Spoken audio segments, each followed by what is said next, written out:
और मैं अपनी बात पाकिस्तान के सारे खेल प्रेमियों के पास पहुंचाना चाहता हूं, जो अपने आप को वाकई में बाप समझने लगे हैं। तो मेरी बात आप कान खोलकर सुन लें कि बंदर के नचाने से कलंदर नहीं बनते, बंदर के नचाने से कलंदर नहीं बनते, तस्वीर के फिराने से पैगंबर नहीं बनते। हिंदुस्तान की बात सुन ले या पाकिस्तान, हिंदुस्तान की बात सुन ले या पाकिस्तान, तुम्हारे जैसे खिलाड़ियों को तो हम बैकअप में भी नहीं रखते। यूट्यूब के बेसरम स्पोर्ट्स चैनल पर आप सभी का स्वागत है। आज हम लेकर आए हैं एक नया एनालिसिस, जो कि एशिया कप का दूसरा मैच और भारत और पाकिस्तान का सबसे बड़ा महामुकाबला आज शाम को 7:30 बजे खेला जाना है, जिसका हमारे दर्शकों को, पूरे भारत को इसका बेसब्री से इंतजार था। आपको जैसा कि पता होगा कि इस खेल की शुरुआत 16वीं सदी में हुई थी। तब से लेकर अब तक बेटा यानी कि पाकिस्तान बाप से यानी कि भारत से जीतने की कोशिश करता रहा है, लेकिन आज तक ऐसा कभी हुआ नहीं है। लेकिन कभी कभार बाप ने भी बेटे का मन रखने के लिए उसको जीत दी है, क्योंकि वो भी चाहता है कि मेरा बेटा है, मेरा बेटा है। एक बाप होता है, वो अपने बेटे को कभी दुखी नहीं देख सकता। तो बाप ने भी बेटे का मन रखा, बेटा यानी कि पाकिस्तान। हम इस बात को बार बार इसलिए दोहरा रहे हैं ताकि पाकिस्तान भी इस बात को समझ ले कि वो बेटा ही है, बाप बनने की कोशिश ना करे। इसलिए आपने देखा होगा कि कई मैचों में, क्या थोड़ी ही अभी पिछले साल की बात है, बेटे ने बाप को हराया था, लेकिन फिर बेटा जो है बाप बनने लगा था। और वो ये नहीं जानता था कि बाप ने ही बेटे को वो जीत तोहफे में दी थी, कि बेटा कहीं घबरा के ये खेल खेलना ही ना बंद कर दे। अब आज शाम को देख लेंगे कि बेटा कौन है और बाप कौन है। लेकिन हमें विश्वास है बाप यानी कि जो हमारा भारत है, वो बेटे को औकात याद दिला देगा कि तुम लोग जो है बॉर्नवीटा ही पीने वाले हो और हम जो है काजू और बादाम खाने वाले हैं। बात करते हैं कि आज के भारत और पाकिस्तान के जो एशिया कप का 28 अगस्त का मैच खेला जाना है, आज की टीम कॉम्बिनेशन क्या हो सकता है, क्या क्या लग रहा है लोग। हाँ, तो पप्पू जी, क्या टीम कॉम्बिनेशन लेके चल रहे हैं आप अपने हिसाब से? मेरे हिसाब से देखा जाए तो आज की टीम ऐसी होनी चाहिए: रोहित शर्मा और केएल राहुल ओपनिंग में, थर्ड नंबर पे विराट कोहली, और चौथे नंबर पे सूर्य कुमार यादव, पांचवें नंबर पे Rishabh Pant as a wicket keeper, छठे नंबर पे रविंद्र जडेजा, फिर दिनेश कार्तिक सातवें नंबर पे, आठवें नंबर पर भुवनेश्वर कुमार, फिर युजवेंद्र चहल, और उसके बाद अर्शदीप सिंह। ये मेरी संभावित 11 है। और सही। तो मुत्तु स्वामी जी, आपके हिसाब से इनकी टीम में और आपकी टीम में कितना डिफरेंस आपको लग रहा है? विराट कोहली नहीं खेलेगा। तो आपको क्या लगा है? तो पहले जी, हमको तो लगता है कि विराट कोहली जी नहीं खेलेंगे। विराट कोहली नहीं खेलेंगे? मतलब क्यों विराट कोहली आपको ऐसा लग रहा है कि वो नहीं खेलेंगे? क्योंकि उनकी जब से शादी हुई है, विवाह हुआ है, तब से वो थोड़े ढीले पड़ गए हैं। अनुष्का जी की मुझे लगता है बहुत ज़्यादा लेने लगे हैं वो, तो इसी वजह से इनका जो है स्टेमिना वगैरह चला गया है। नहीं, तो ढीले पड़ने की वजह सिर्फ शादी ही है या कुछ और भी है? जैसे पिछली बार हमें पप्पू भाई ने वो बताया था कि उन्होंने मुट्ठ मारना ज़्यादा शुरू कर दिया है। आपके हिसाब से विराट कोहली ही क्यों ऐसा? भाई शादी तो कई प्लेयरों की हुई है। भाई अनुष्का टाइम से देती नहीं है तो मुट्ठ मारते हैं, अच्छा, तो हो जाता है सही है, सही। Stamina down. तो कचरा जी, आपकी जो प्लेइंग 11 है और इनकी प्लेइंग 11 है, इनमें कितना डिफरेंस आप देख रहे हैं एज ए बैट्समैन? मेरे हिसाब से तो सिर्फ मैं यहाँ पे किसे आप? ऋषभ पंत की जगह पे दिनेश कार्तिक को लेना चाहूँगा, कि वो बहुत लंबे समय से टीम इंडिया में से जुड़े हुए हैं और अनुभवी प्लेयर भी हैं। और मैं कुछ मैचों में देखा कि वो अच्छे फिनिश भी करते हैं, लास्ट एंड पे लेके जाते हैं और साथ में अच्छे लंबे देर तक बैटिंग करने के बाद वो फिनिश भी कर देते हैं। मैं विकेट कीपिंग भी उनकी अच्छी है। इस वजह से मैं चाहूँगा कि ऋषभ पंत अभी नए हैं, उन्हें मौका देना चाहिए, लेकिन दरअसल ये स्टेज बड़ा है, तो दिनेश कार्तिक को होना चाहिए था। Thank you. और तो फिर आप वैसे देखिए, टीम तो लगभग सभी की एक ही तरह ऑलमोस्ट बननी। एक दो प्लेयर जैसे इनके टीम में, मुत्तु स्वामी जी की टीम में विराट कोहली आपको देखने को नहीं मिलेंगे, और इनकी टीम में आपको ऋषभ पंत देखने को मिल रहा है, बिश्नोई को काफ़ी प्रमोट कर रहे हैं, और आपकी टीम में आप अर्शदीप सिंह को प्रमोट कर रहे हैं, रविचंद्रन अश्विन को आप बाहर कर रहे हैं। तो मेरे हिसाब से ना अभी चलिए ये तो हो गई इंडियन टीम की बात। अब बात करते हैं पाकिस्तान टीम की। पाकिस्तान टीम में आप विराट कोहली और बाबर आजम में किसे बेहतर देखते हैं? ये क्वेश्चन बहुत दर्शक बहुत टाइम से जानना चाहते हैं। पप्पू जी आपको तो वैसे भी काफ़ी सालों का अनुभव है, बताएं आप कि बाबर आजम या विराट कोहली?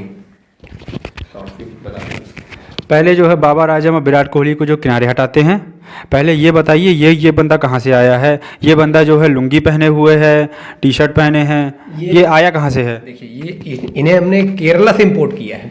ये केरला में काफ़ी अच्छे क्रिकेटर, केरला टीम के केरला टीम में तो नहीं, केरला की बी और सी टीम में हमेशा से एज पानी पिलाने वाले 12वें प्लेयर रहे हैं मुत्तुस्वामी जी। आप कुछ मैचों में इनका आप देखें, टीम में इनका सिलेक्शन था।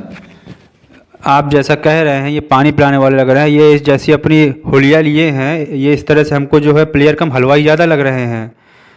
तो मुत्तुस्वामी जी ये यहाँ हमारी बेइज्जती क्यों कर रहे हो बुला करके? मुत्तुस्वामी जी आपने मुझे इसीलिए बुलाया है बेइज्जती करने के लिए? आप उनकी बातों का बुरा ना माने। उनका कहने का मतलब ये था कि आपका जो हुलिया है, पानी पिलाने वाला कोई छोटा आदमी थोड़ी ना होता है, बड़े बड़े आदमियों को।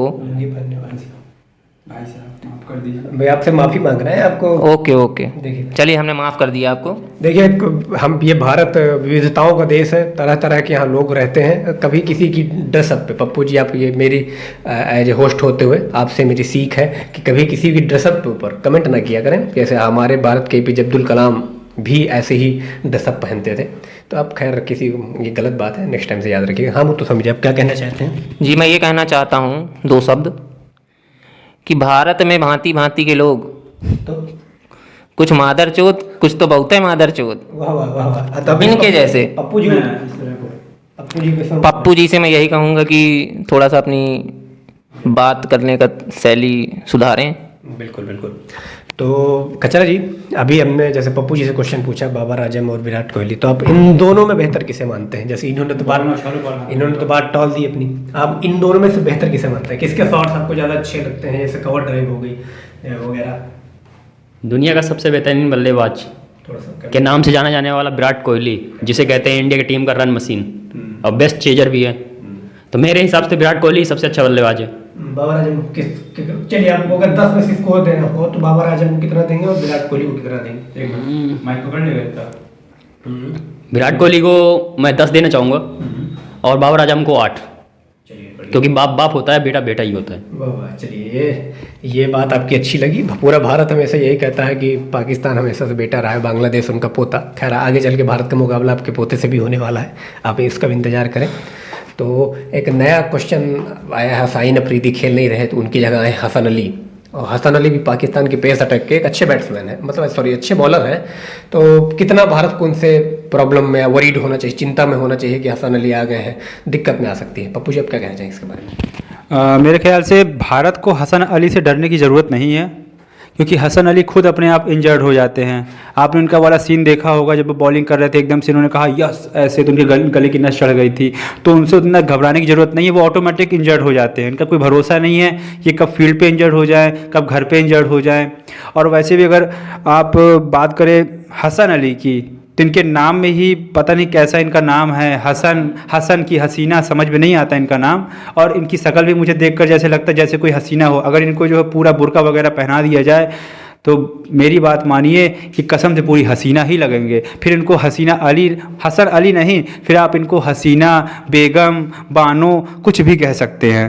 तो आपका क्या कहने का मतलब है कि हसन अली पाकिस्तान के मुजरों में भाग लेते थे, ऐसा कुछ आप कहना चाहते हैं? मुजरों में तो भाग नहीं लेते थे, लेकिन हाँ ये पाकिस्तान के जो वहाँ के जो कोठे थे ये उनमें बैठा करते थे पहले। वहाँ पर इन्होंने इतने सारे ठुमके लगाए कि ठुमके लगाते लगाते इन्होंने अपना एक्शन बॉलिंग एक्शन में चेंज कर लिया, ठीक है। और जहाँ तक बात है इनकी गेंदबाजी की, तो मेरे हिसाब से हसन अली को सबसे बेहतर खेलते हैं रोहित शर्मा, क्योंकि इन्होंने जब जब रोहित शर्मा और हसन अली का सामना हुआ है, रोहित शर्मा ने दबा दबा के तमाचे मारे हैं इनके गाल पे, और मुझे लगता है उसी वजह से इनकी गले की नस चढ़ जाती है और ये मैदान पे जो है हक देते हैं। चलिए अब हसन अली की तो बात हो गई, अब शाहीन अफरीदी की बात ना हो ऐसा तो हो नहीं सकता। अब पिछले मैच में उन्होंने तुक्के से 3 विकेट क्या निकाल दिए भारत के शुरू में, शुरू में भारत के 3 विकेट क्या निकाल दिए। तो पाकिस्तान टीम को लगने लग गया कि वो भाई साहब पालनहार, अग्रदूत और पूरे क्या नाम है ऊपर से आए हुए एक ऊपर से उनके खुदा द्वारा भेजे गए शख्स हैं, और थोड़ा सा इनमें क्लियरिफाई करिए कि इतने ज़्यादा अच्छे बॉलर हैं शाहीन अफरीदी। कचरा जी वो उन्हें गलती से विकेट मिले हैं, अच्छे प्लेयर नहीं थे, अच्छी टीम नहीं थी, थोड़ा सा स्तर उनका सामने वाली टीम का स्तर थोड़ा सा कमज़ोर था। और अपनी जो भारत की प्लेयर्स हैं वो इनको ऐसे लंबे लंबे मारेंगे, शर्मा जी तो ऐसे मारेंगे इन्हें कि ब्लाइंड शॉट इनके प्यारे, इतने सॉल्ट पुल शॉट इनके इतने प्यारे होते हैं कि मारते हैं वो देखते भी नहीं है कि बॉल कहाँ गई है। तो हसन जी के और शाहीन जी के इन दोनों के जो चेहरे के रंग नुक्से हैं बिगड़ने वाले बहुत बुरी तरह से इस बार। अब इंजरी का पूछना उससे। किसकी भाई? शाहीन अफरीदी की इंजरी, कब शाहीन अफरीदी की इंजरी हुई है वहाँ पाकिस्तान टीम जो है शाहीन अफरीदी को अपना खुदा भगवान पता नहीं क्या क्या मानती थी। एक मैच में तुक्के से विकेट क्या पा गए हो। तो आप क्या कहना चाहेंगे शाहीन अफरीदी जी के बारे में? पप्पू जी। मैं ये कहना चाहूँगा शाहीन अफरीदी जो इंजर्ड हुए हैं, मुझे लग रहा है इसमें कहीं ना कहीं उनकी एक कला है, वो जानबूझकर इंजर्ड हुए हैं। क्योंकि जिस तरह से पिछली बार इन्होंने विकेट लिए थे भारत के ओपनर बैट्समैन के, तो मुझे लग रहा है ये कहीं ना कहीं जानबूझ के इंजरी हुई है उनके। इन्होंने जानबूझ के अपना जो है, जो भी हो, घुटना टूटा हो, कुछ भी टूटा हो, इन्होंने जानबूझकर अपने आप को चोट लगवाई है। क्योंकि वो जानते हैं कि इस बार रोहित शर्मा और केएल राहुल गुस्साए बैठे हैं, मुझे पा जाएंगे तो मुझे कहीं का छोड़ेंगे नहीं।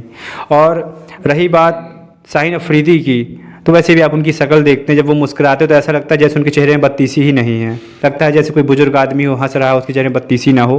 खैर, ये उनकी अपनी अलग सोच है। सही। अब आपको दर्शकों आपको जानकारी के लिए बता दें कि मोहम्मद आमिर जो काफ़ी पाकिस्तान का एक बड़ा चेहरा है, मोहम्मद आमिर की तो पाकिस्तान क्रिकेट बोर्ड से लड़ाई चल रही है। वो कह रहे हैं कि भैया हम पर मैच खेलने का 1000 रुपये चार्ज करेंगे। पाकिस्तान क्रिकेट बोर्ड के पास पैसा तो है नहीं, तो पाकिस्तान क्रिकेट बोर्ड कह रहा है कि भाई 1000 नहीं, 50 रुपये आपको पर मैच का चार्ज देंगे। इस वजह से मोहम्मद आमिर की लड़ाई चल रही है। मोहम्मद आमिर टीम में है नहीं, ठीक। तो भारत के लिए कह सकते हैं अच्छे बॉलर हैं मोहम्मद आमिर, शाहीन अफरीदी, दोनों अच्छे बॉलर हैं। ऐसा नहीं है कि उनको बहुत ही बुरा वाला नहीं कहा जा सकता। हाँ, पाकिस्तान से रिलेटेड करते हैं, पर हाँ दोनों अच्छे बॉलर हैं।